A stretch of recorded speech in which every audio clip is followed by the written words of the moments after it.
Welcome to Beyond Extraordinary, brought to you by LCMC Health. We are an 8-hospital system providing health, care, and education to the greater New Orleans area.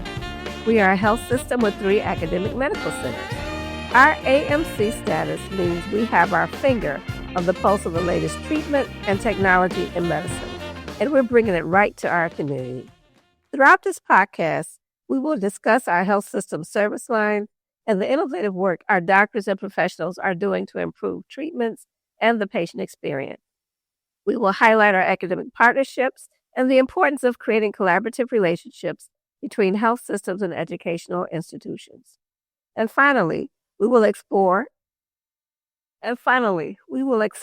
trending topics in the world of health today and what they might mean for the future of healthcare. I'm your host, Dr. Toni Flowers, Corporate Chief Opportunity and Social Responsibility Officer. Today, we are joined by Dr. Jamil Borgi, Chief of Cardiothoracic Surgery, and Dr. Sasa Vukelic, Vice Chief of Cardiology at Tulane University School of Medicine and Director of Advanced Heart Failure and Transplant Cardiology, both at East Jefferson General Hospital. Welcome, gentlemen. Thank you for joining us today. Can you start by telling us a bit about your backgrounds, how you came to be at East Jefferson General Hospital, and as well as tell us about your roles there?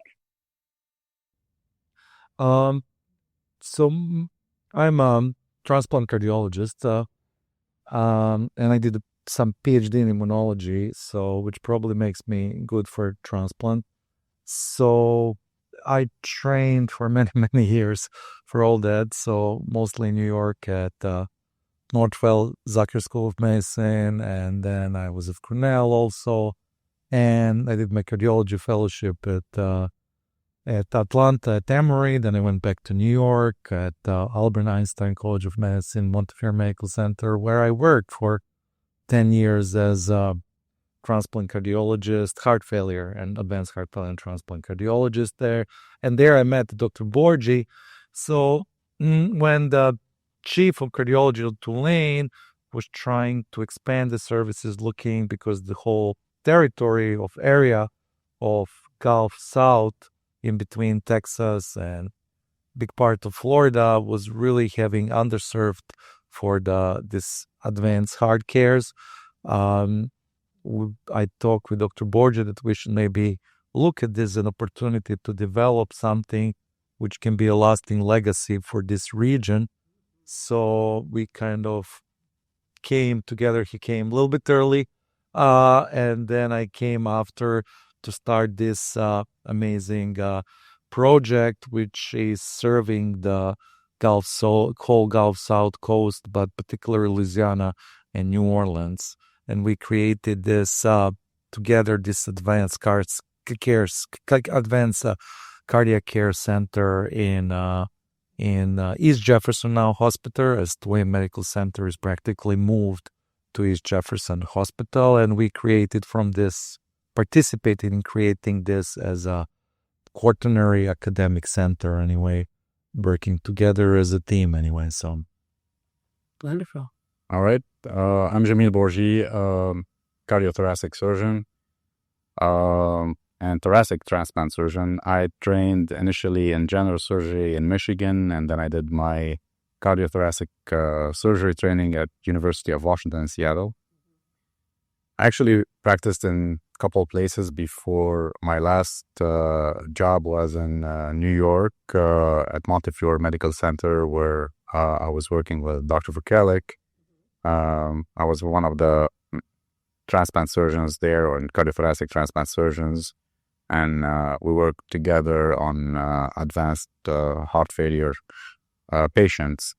As was mentioned by Sasha, the idea came when Dr. Wiley, the current Chief of Cardiology here at Tulane, approached us with this project of moving to New Orleans and considering starting a program for advanced heart failure and complex cardiac surgery. And the reality is we thought about this for a long time when we studied it extensively, and we figured out that this region definitely needs someone to invest in it to create a program for advanced cardiac surgery and advanced cardiology. And then I think Sasha mentioned too, I was the first to jump on the project. And so I moved here in April of 2024. And I was followed by Dr. Vukelic a few months after. And together we're working on creating this program that has so far achieved some incredible milestones. Yeah, so we are so much the better for it. So you both mentioned the fact that you worked together before coming to New Orleans. So how does that pre-existing rhythm of knowing each other, how do patients benefit from that? Well, I think it's very important because of complexity. You have the surgery working with cardiology, which is really internal medicine, and this is such a complex patient which require multidisciplinary team, and it's very important that you work with somebody who you trust fully and who shares your own vision how you can provide the care for that. And that's, I think, it's most important thing, because it's a very stressful job. The people are extremely sick. There is a lot of always the social problems because they're sick for a particular reason. They need a lot of support, and the decisions are very hard to make. These are people who are really, when somebody needs transplant, that means that he is dying. Yeah. That there is no other option. So every little step and every little thing, it can be very complicated, and decisions complex can need to be made. And it's really important that you share same vision as a surgeon or cardiologist and that whole team. And we always say it's really a team approach. It's us, but there's also additional surgeons, cardiologists, there's infectious disease, there's anesthesiologists, there's residents, there's fellows, MPs. It requires a village to take. But it's really important that we are on the same page on philosophy, how to take care of these very complex patients. And I think that is a crucial anyway, and that's important for our success anyway, which we achieved here. Sure. I would reiterate the same. I think the fact that we worked together gave us this mutual trust that was already established before moving here.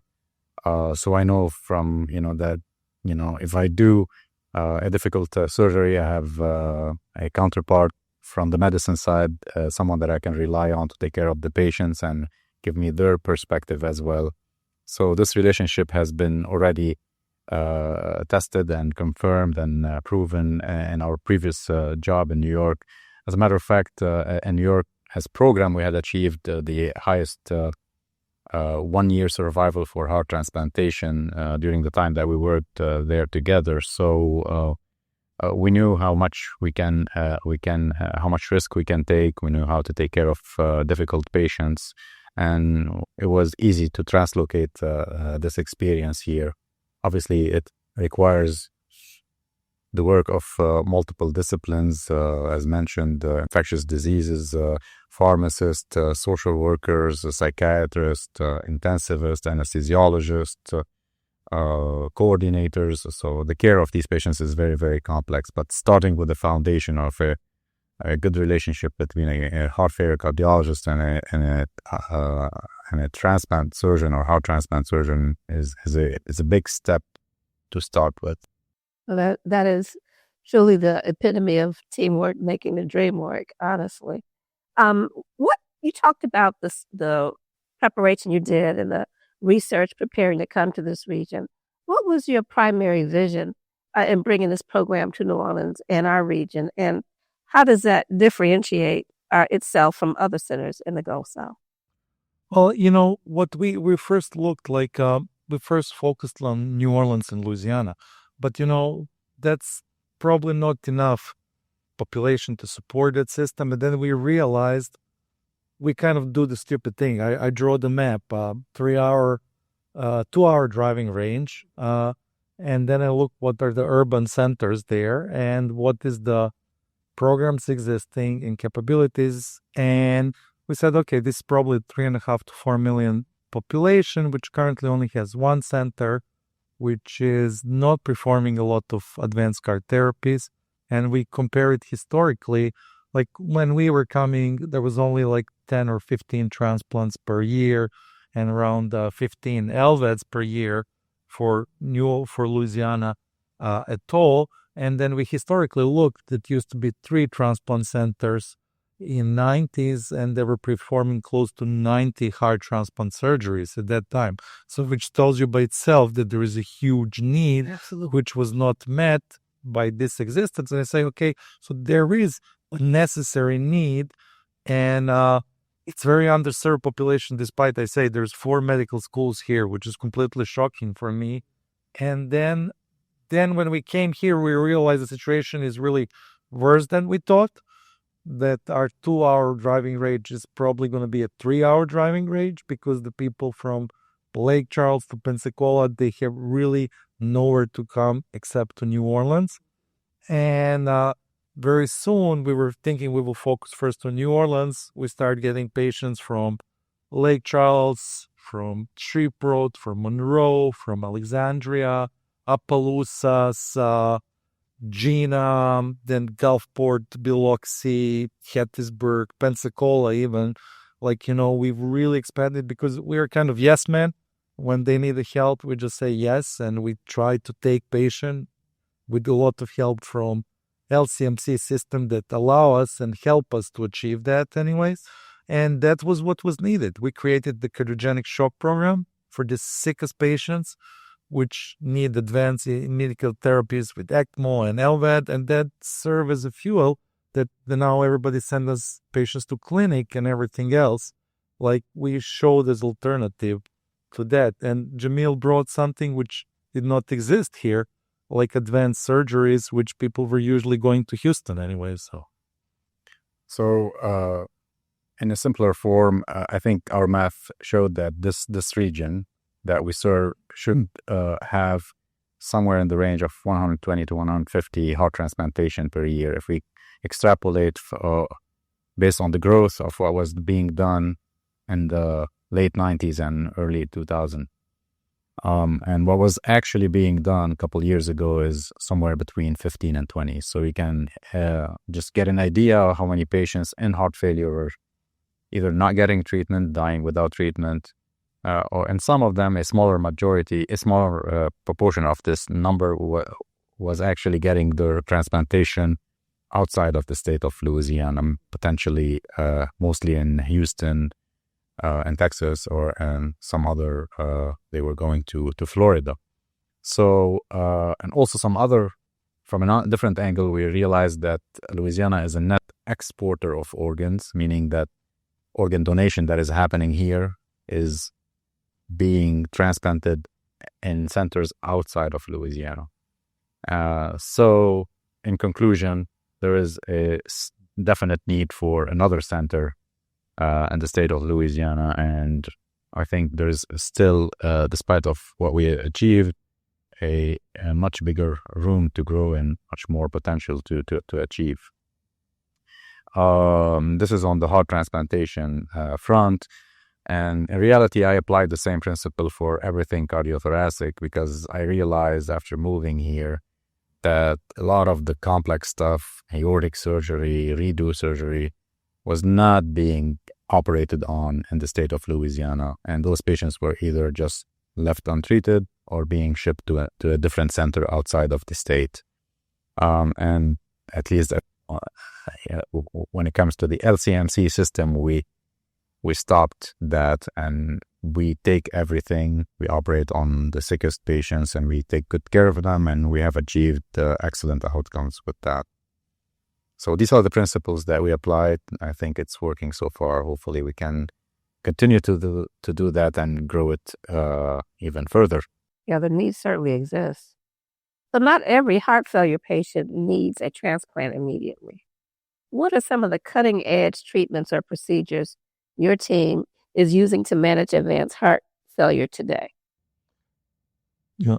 So for heart, definitely. So you need to take into account transplant is just the pinnacle of that.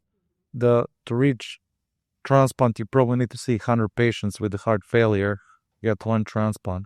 But what comes with that knowledge and this kind of team that even people who are in decompensated heart failure or something which is cardiogenic shock, we now provide them that care.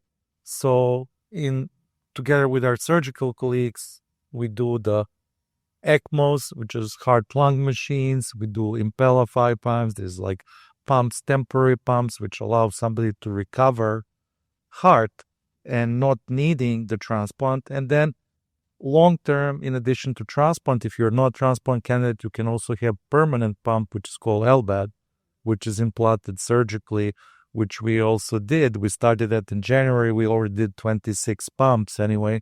But this is that complex care. We created this cardiogenic shock CVICU unit together with Cardiothoracic Surgery ICU unit, which allows us to, it's very dynamic. Like people come and we do we always try first for heart recovery before we go for that kind of transplants or LVADs or anything else. So this knowledge, it's really spreading to the different levels. In addition to the number of transplants or LVADs, there is always much bigger number of people we can save just by providing them adequate care, complex care like we do. Sure. You've mentioned LVADs, that left ventricular assisted devices. Can you explain what they are and how they work, and how have they changed the wait list for a transplant? As just going back to your previous question, there's a spectrum of treatment that starts with medical therapy and then to some form of surgery, which may be a temporary pump, ECMO, or Impella.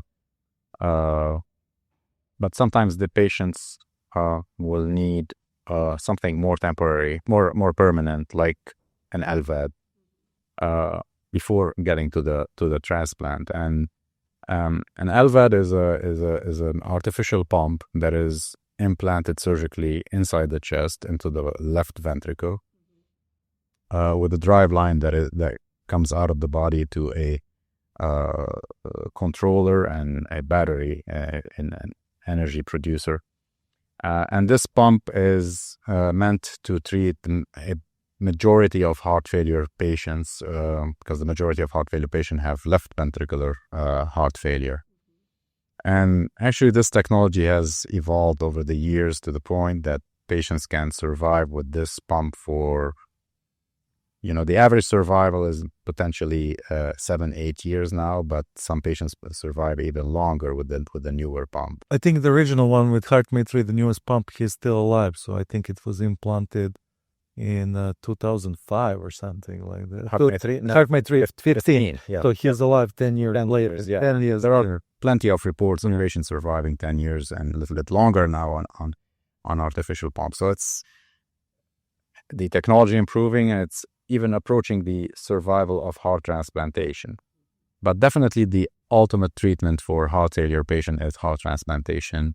Not everyone qualifies for that, and those who do not qualify will be evaluated for LVAD therapy as a destination therapy, as we call it, which means that they will live the rest of their life with the left ventricular assist device. And some of them receive the left ventricular assist device as a bridge to later transplantation. You also need to take a third category. Some people, we put an LVAD, approximately 5% of them recover the heart, and they can't. This is the form of heart recovery, and it can be explanted. Like even that option produced. And just by the numbers, like 5-year survival with heart transplant is 79%. And that in US, which is much better than Europe, it was 69% in Europe. However, 5-year survival without major complications, like good 5-year survival with LVAD, is 74% if you're aged less than 50, which tells you that it's coming very, very close.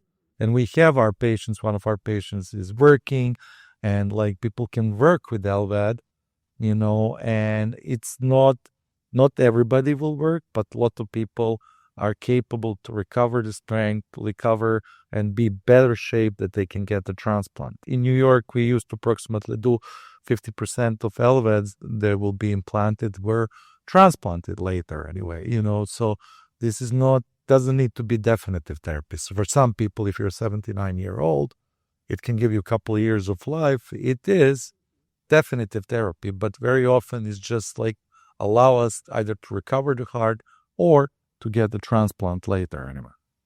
Also, from a different angle, if you have a very young patient, you don't want to give them a transplant right away because that also has a certain life expectancy. So you would give them ideally an LVAD and see how much they can survive on that device, and then list them for transplantation once you acquired some years of life on the LVAD. So that's a strategy that we also apply.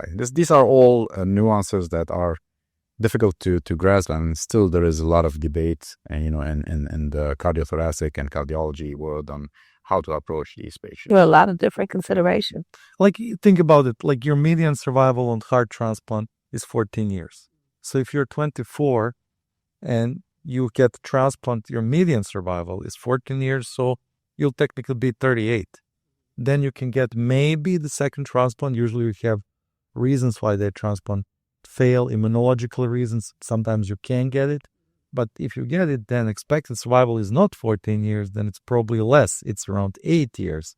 And then from 38 to 42, this is not your full life expectancy. So what Jamil was saying is like if you add 5-6 years of LVAD, that completely changes the perspective that you're coming very close to your natural life. Some people will live longer, some people will live shorter. So, it's life extender. It's hard to accept, that you need to have maybe batteries, and everything else. But long term, it allows you to recover, to be in better shape, and then extend your life appropriately. I wanted to put the numbers that you can kind of grasp that, how it looks like. That's a really great explanation. Yeah, definitely. Dr. Borgi, you've performed the world's first, including the first HIV positive to HIV positive heart transplant. How does the program at East Jefferson handle high risk or complex cases that other centers might turn away? Yeah, thank you for this question. Actually, we made it our signature to handle high risk patients, like those first that you mentioned, but also everyday cases that we're seeing, which are cases that are turned down by other centers that are sent to us, or just difficult patients. And in order to achieve that, I think what was essential is to prepare the center that we are working at to be able to handle those cases. And we did a lot of work on creating a cardiac anesthesia team. So it's, readiness starts from the operating room, a great cardiac anesthesia team that will help us in the operating room, to a cardiac surgery intensive care unit that we recreated at East Jefferson Hospital, to having a whole team of experts, particularly heart failure cardiologists. And with that, we were able to handle everything that we are seeing, from very simple to very complex. That's just amazing, that you are prepared for so many different eventualities, and you just never know. So that's amazing. I'm so happy that that's available to our patients here. Walk us through the process once a donor heart is found. How does your team prepare, understanding that time is of the essence? So it goes like, so there's something which is called like wait list, and people have different statuses based on severity of their disease. So, so there's status 1, which are the sickest of the sick, and status 2, which are also very sick. They need mechanical support. We have few patients like that. Then status 3, which is still in hospital, status 4, and so on. So when you get heart offered and somebody unfortunately died, and they resuscitate them, but or they're brain dead, and then we need to look very fast because you have a very short period of time, and it's always in the middle of night from unknown reason. Like, it never is during a day. And then you need to look in how their heart, very often the heart stops, so it recovers. So does it have full function? You need to interrogate the cause of that, because you don't want to have somebody who died because of heart to take his heart. And, there is a size, and there's a lot of those things. And then when we go through all that immunologically, are they okay? And we go to that, and then we say, okay, this may be good heart. Let's touch base with surgery, what they think. And then we accept the heart, and then the clock starts ticking. The donor team, the donor rig procurement team goes there. They collect the heart at the same time patient is brought to OR, and Jamil takes over in that moment anyway. So again, the heart failure cardiologist will do the initial screening, and if they're okay with the quality of the heart, the size of the heart, we reevaluate that and we basically approve what was approved. And then when we accept the heart, there is a team that is coordinating the two operating rooms, because there is an operating room happening at the donor side, and there is an operating room that is happening also at the recipient site, where the recipient is being prepared. And we coordinate it in a way where the time between the retrieval of the donor and the implantation of the donor heart into the recipient should not exceed 5 to 6 hours. And generally, it's in the range of 3 to 4 hours for the majority of our cases. We came to realize that based on the pool of donors that we're receiving. So time is of the essence, and we cannot just waste time, and it requires the coordination between multiple teams for sure. Well, you've mentioned that, both of you have mentioned that several times. It's about a team. And we recognize that transplantation is not just surgery. It's a lifelong relationship. So how does the multidisciplinary team, nurses, nutritionists, coordinators, social workers, and others, how do they continue to support the patient? It's also before, like when we kind of listing somebody to become a donor is also like a very complex. So recipient, is very complex issue, because we are taking responsibility also for that person if we make some error in decision from the person who died and who donated. So two people, and then if we choose the wrong recipient, we are also responsible for third person who did not get that heart, who should maybe get that heart, and it was maybe better recipient than it is. So like that kind of thing is really heavy burden. You need to take in account that you're responsible in that one decision, that we're responsible for 3 hearts, for 3 people anyway. So when the evaluation comes, I told them always, just be very patient. I know that you're sick. It's terribly stressful. You have maybe 40-year-old, 20-year-old, and 50-year-old person who now told them suddenly your heart is dead, which by itself is terrible shock. And now there is like 25 people coming to do this test, to talk with them.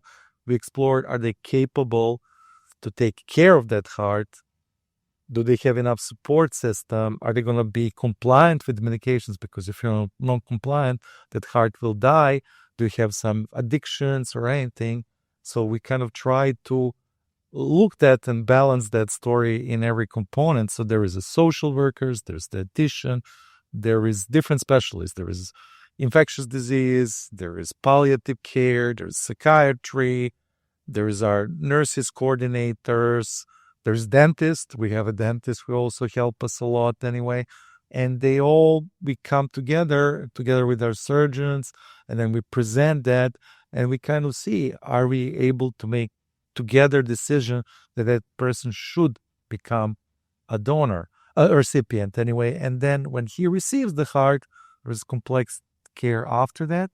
And then there are lifelong patient.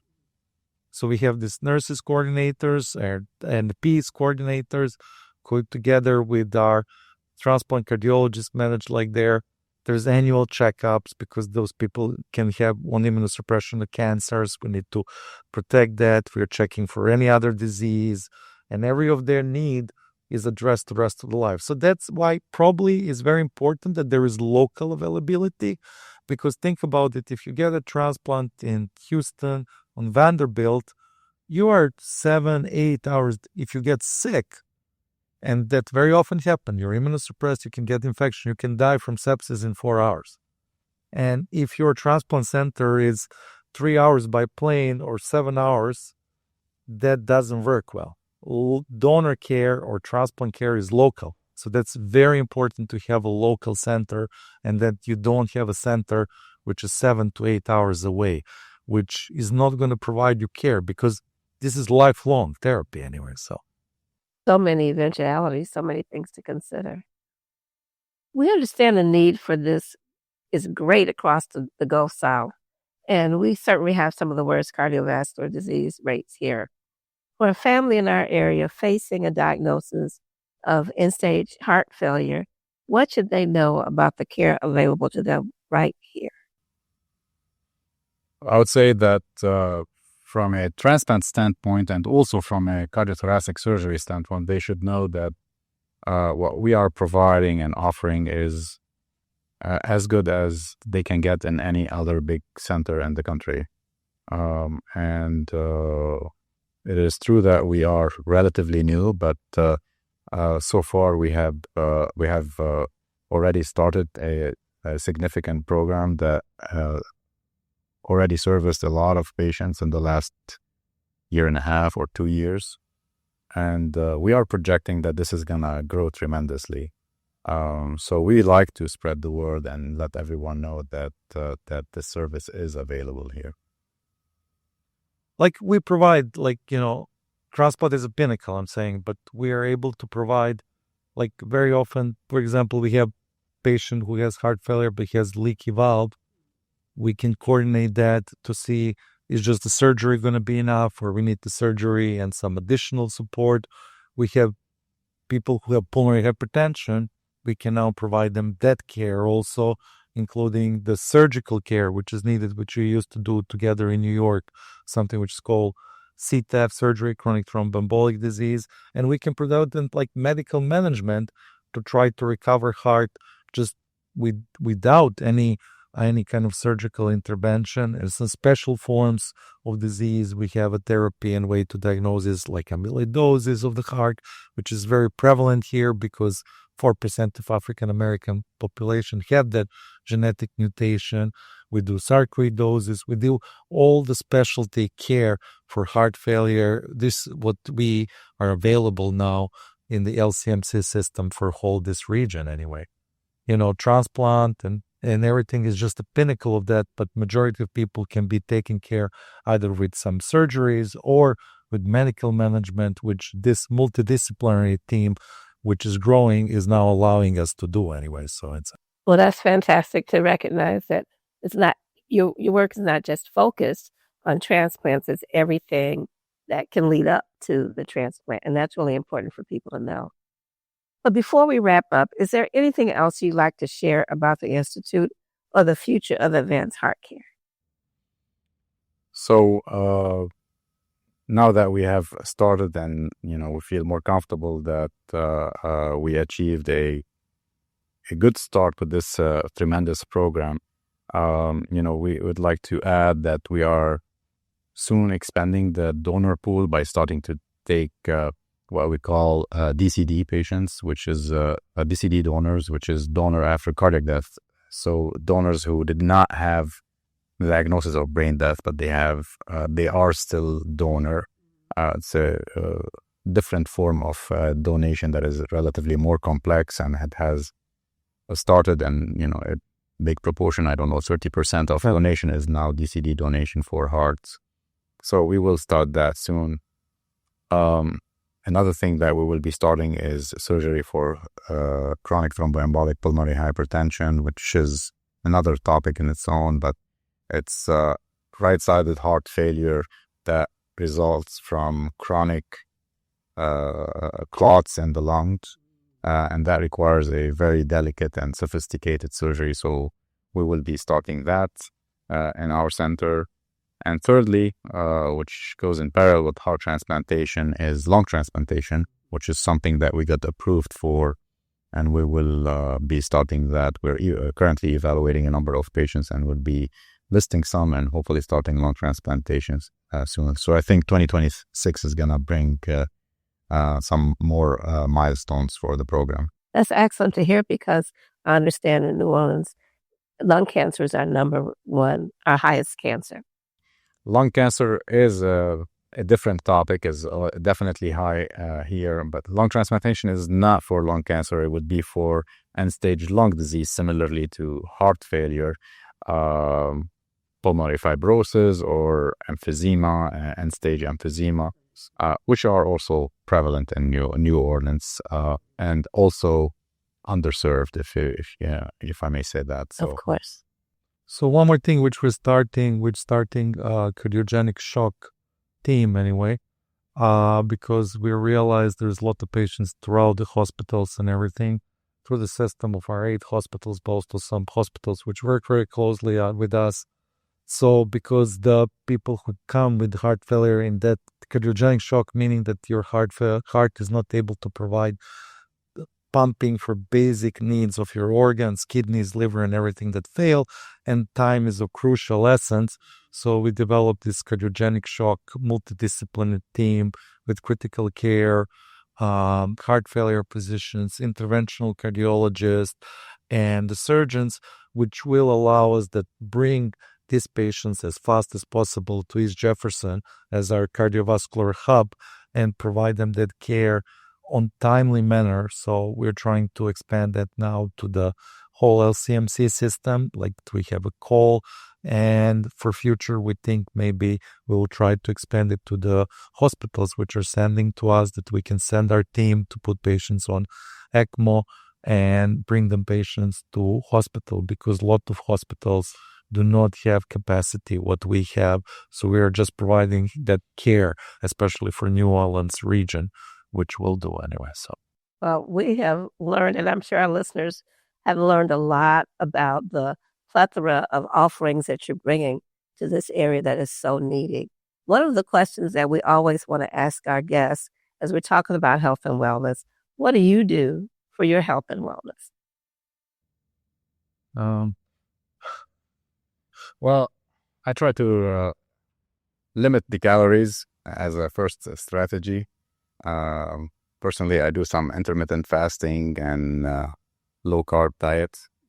Doesn't always work, or let's say I'm not always successful depending on the amount of stress and workload that I have.